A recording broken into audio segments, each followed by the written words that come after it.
pesar del color y el calor de los hinchas, y mientras el mundo se fascina con los goles de las estrellas del Mundial, en Qatar pasan cosas mucho más allá de la pelota. Existen leyes que limitan la libertad de expresión y la conformación de sindicatos y partidos políticos. Pero además, existen mujeres condenadas a recibir golpes, personas encarceladas por su condición sexual y decenas de violaciones a los derechos humanos. ¿Cuáles son las penas más duras por romper una norma? ¿Cuál es el delgado límite de la legalidad? ¿Cuáles son las prohibiciones más polémicas de Qatar?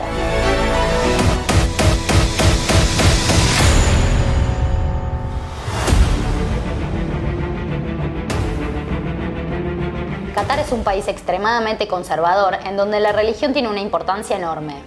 La ley islámica que los rige es especialmente restrictiva con las mujeres y las diversidades sexuales. En este contexto, las mujeres deben usar el velo, la burka, el niqab o el hijab como signo distintivo de su propia identidad cultural. El castigo por no usarlo en público puede ser de detención, pena de prisión, multa o latigazos. Lo mismo sucede si mantienen relaciones sexuales extramatrimoniales. Para esos casos, la ley estipula hasta 7 años de cárcel. En Qatar, las mujeres no pueden tomar sus propias decisiones.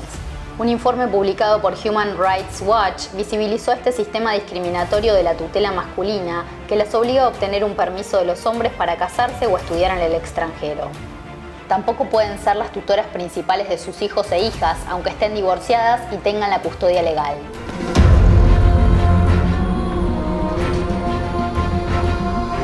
Pero las mujeres no son las únicas que sufren las consecuencias de la dureza de las leyes en Qatar. En este país también castigan la homosexualidad. La pena mínima es de 5 años de prisión y en caso de que sean musulmanes pueden llegar a ser ejecutados. A principios de noviembre, Khalid Salman, exfutbolista del país organizador, dijo en la televisión alemana que la homosexualidad se trata de un daño en la mente. Además, reconoció tener un problema con que los niños vean a personas del mismo sexo juntas y brindándose cualquier muestra de afecto.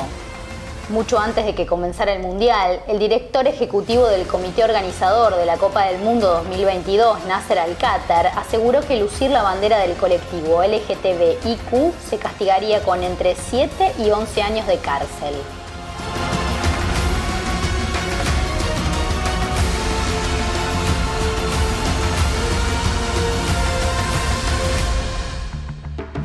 La realización del Mundial en Qatar permitió al mundo conocer el lado B de este país, que para muchos era ignorado.